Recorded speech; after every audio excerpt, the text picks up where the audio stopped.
Magandang gabi po sa ating mga giliw na taga-subaybay. Miyerkules pong muli, ika-22 ng Abril sa taong 2015. Kahit muli pong sumasahing patuloy ang programang ito upang maghatid ng mga huling kaganapan sa mga paaralan sa buong sangay ng kabanatuan at upang tumalakay ng mga usaping may kaugnayan sa mga programa ng kagawaran ng edukasyon. Ako po si Alan David Valdez. Sa ngalan po ng ating Schools Division Superintendent Dr. Rada Rason, ito po si Jane Valderrama. Makakasama po ninyo muli kami sa isa na namang edisyon ng palatuntunang DepEd Hour. Sa ating panel discussion ay panauhin natin sa ating talakayan ang tatlong bagong talagang kawani sa tanggapang pansangay base po sa istruktura ng kaakibat ng pagpapatupad ng rationalization plan. Bubusisiin po natin sa kanila kung paano sila nag-adjust mula sa dati nilang trabaho hanggang sa bagong posisyong kinalalagyan nila ngayon. Sa ating teleturuan ay tatampok natin ang ikatlong module sa asignaturang HECASI para sa Season 4. Sa module po ito ay makakasama natin bilang teacher presenter si Cherry Sansait ng Imelda Integrated School na tatalakay sa mga kaugalian, paniniwala at tradisyon ng mga lalawigan sa Rehiyon 3. At para makapiling natin ang ating mga piling panauhin ngayong gabi, tunghayan na po natin ang ulo ng mga balita. Kauna-unahang panalo ng Camtinio Elementary School sa National Schools Press Conference na itala ngayong 2015. School publication ng Camtinio Elementary School na kampo sumungkit ng panalo sa 2015 National Schools Press Conference. Senior High School Program tampok sa usapin sa LSB meeting. SDS Razon humingi ng suporta sa lokal na pamahalaan para sa initial implementation ng Senior High School Program. Two-story, 10-classroom na J-type building sa PG Crisostomo Elementary School itinurn over na sa DepEd Cabanatuan City. Mayor J. Vergara nanguna sa seremonya.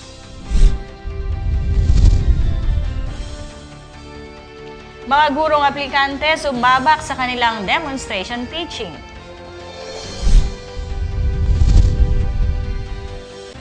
Mga gawaing pampaaralan kaugnay ng Brigada Eskwela sinisimulan na sa Camtinio National High School. Detalye ng ating mga balita, umukit ng kasaysayan ng isang campus journalist ng Camtinio Elementary School matapos niyang tuldukan ang pagkatigang sa panalo ng kanyang paaralan sa National Schools Press Conference o NSPC nitong nakaraang linggo. Si Princess Joy Mariel Corbadura ang kauna-unahang campus journalist ng Camtinio Elementary School na nagwagi sa NSPC. Hindi ikatlong pwesto o ikalawang pwesto kundi unang pwesto ang iniuwi ni Corbadura kamakailan matapos makipagtunggali sa Science Writing Filipino sa 2015 NSPC sa Taguig City. Nagsanay noong siya ay grade 4 pa lamang bilang isang photojournalist. Pinagdesisyon ng kanyang mga tagapayo na sina Ginang Mirazon Valdez at Ginoong Alan David Valdez na isabak siya sa pagsulat dahil sa angking husay rin sa pagsusulat. Hindi nga nagkamali ang naging desisyon ng kanyang mga tagapayo sapagkat nakamit niya ang mga unang pwesto sa division level, ikalawang pwesto sa regional level at unang pwesto sa national level.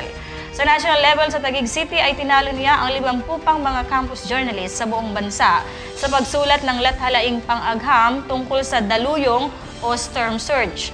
Bukod sa mga kamag-anak at tagapayo ni Princess Joy Mariel Corbadura, ipinahayag rin ng punong guro ng Camtinio Elementary School na si Ginang Julie de Guzman ang kanyang kasiyahan at sinabing pabaon na sa kanya ang nakamit na karangalan sa huling taon niya bilang punong guro sapagkat siya ay isa ng taga-Masid Pampuro. Sa NSPC pa rin, muli na namang pinatunayan ng Camtinio Elementary School na isa ito sa mga paaralang may pinakamahusay na pampaaralang pahayagan sa buong bansa. Matapos magwagi ang school publication nito sa katatapos na 2015 National Schools Press Conference o NSPC sa Taguig City. Naiuwi ng pahayagang Pilipino ng Camtinio Elementary School na kampo ang ikalawang pwesto sa pahinang sports. Napanatil nito ang ikalawang pwestong nakamit ng kampo sa Antas Panrehiyon ngayong 2015. Matatandang nakopo ng kampo noong 2014 sa Subic, Zambales ang ika-6 na pwesto. Lumevel up ito ngayon sa pag-uwi ng ikalawang pwesto. Bigo naman nitong mapanumbalik ang ikalawang pwesto na kamit nito sa pahinang Lathalain noong 2013 sa Ormoc City. Ang kampo ang kaisa-isahang pahayagang pambato ng sangay ng kabanatuan sa NSPC na pinambatnubayan ni Ginoong Alan David Valdez at Ginoong Mirazon Valdez. At dahil dyan, congratulations sa aking kasama, Sir Alan David Valdez. Thank you, Ma'am Jane. Samantala, naging tampok na usapin sa local school board meeting nitong nakarang linggo sa conference room ng City Hall ang inisyal na paglulunsad ng senior high school program sa susunod na taong panuruan. Sa presentasyon ni Administrative Officer Emma San Pedro, hinimay niya ang mga problema at pagsubok na kakaharapin ng mga pampublikong paaralang pansekundarya sa implementasyon ng naturang programa. Inilatag din niya sa kapulungan ang mga posibleng solusyon na maaaring ipagkaloob ng mga stakeholders ng kagawaran, partikular sa kakulangan ng equipment, facilities, materials, and specialized teachers. Nabanggit din sa naturang pagpupulong na kakailanganin ng DepEd Kabanatuan ang 227 milyong piso para tugunan ang kakulangan sa mga gusali. Bilang tugon ni Konsehal John Del Rosario ng Education Committee, kaugnay ng pondong kinakailangan sa pagpapatayo ng mga gusali, isiniwalat niya na mahihirapan ang pamahalaang lokal kung walang counterpart ang national government.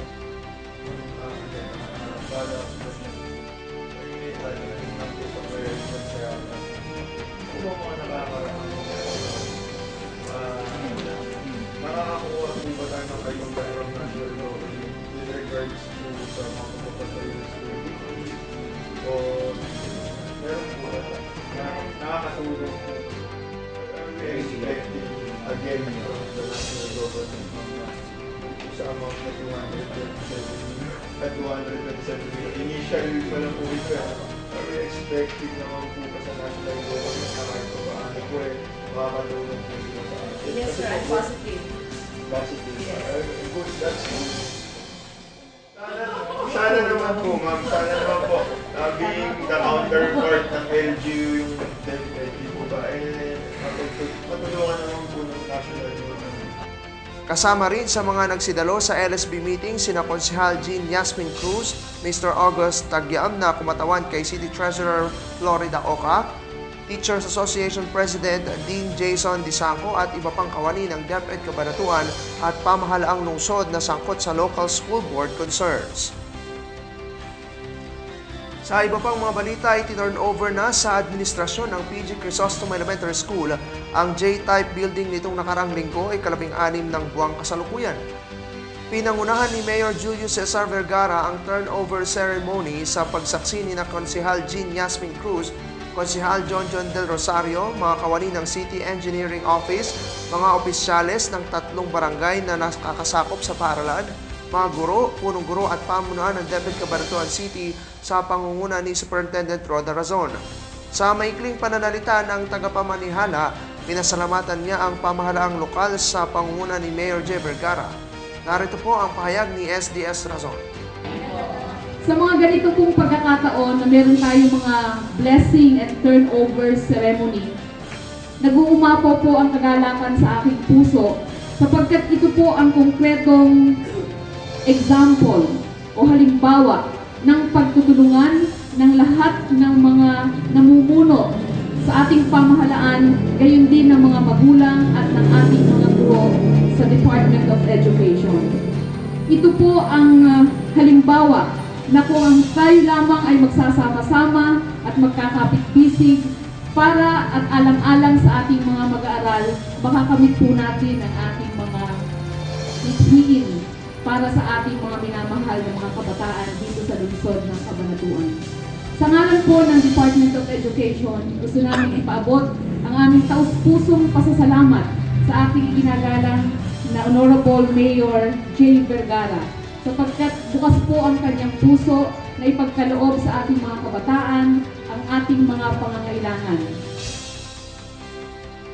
Matatandaang ang naturang gusali na may 2 palapag at 10 silid-aralan ay sinimulang itayo noong Abril 11, 2013 sa pamamahala ng Malusot Construction at pinondohan mula sa Special Education Fund o SEF. Kasabay din itong sinimulan ang konstruksyon ng J-type building sa Cabanatuan East Central School na sa ngayon ay halos nasa 50% pa lang sa pamamahala din ng masulot construction. Ayon sa foreman ng construction firm, nagtagal ang pagtapos sa J-type building ng PG Chrysostom Elementary School dahil nagpalit ng grupo ng workers ang contractor. Samantala, nagpakitang gila sa mga gurong aplikante sa kanilang husay at galing sa pamamagitan ng isang malikhaing demonstration teaching na ginanap noong ika-6 ng Abril sa Cabanatuan East Elementary School. Upang maging makatotohanan ng naganap na demo, naging piling mga estudyante ang kapwa gurong aplikante na isang nagtuturo sa loob mismo ng isang silid-aralan. Sumayaw, kumanta, kumembot at halos tumambling na ang mga aplikante upang maipamalas ang kanilang galing sa harap ng kanilang piling mga estudyante at taga-marka. Minarkahan at pinuntusan naman ng mga principal sa panguna ng kanilang PSDS sa bawat distrito ang nasabing gawain. Nakangiti ang bawat gurong aplikante sa bawat tanong ng mga estudyante at masayang sinasagot ito na wari mo'y nag-uusap lang at nagkakaunawaan. Nagtapos ang teaching demo na may saya sa kanilang mga labi at pag-asa na sa ipinakita nilang kakayahan, isa sila sa mga mapipiling bagong guro sa susunod na taong panuruan. Malayo pa man ang Oplan Balik Eskwela ay inihahanda o sinisimulan na ang mga gawaing pampaaralan kaugnay nito sa Campiño National High School. Narito po ang report.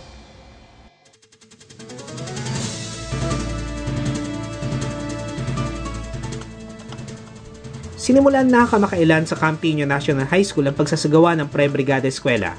Ang isang araw ng Pre-Brigada Eskwela or School Maintenance Day ay pinangunahan ng mga mag-aaral at guro ng paaralan. Kanya-kanyang linis ng silid-aralan, kinumpuni ang mga sirang upuan, pagkatapos ay pininturahe. Sinaayos ang sirang kagamitan, nagtabi ng mga mahalagang gamit at ang iba ay nagpintura ng mga dingding. Tulong-tulong ang mga Campiñans kasama ang kanilang mga guro para maisaayos ang lahat ng nakaplanong gawain sa buong maghapon.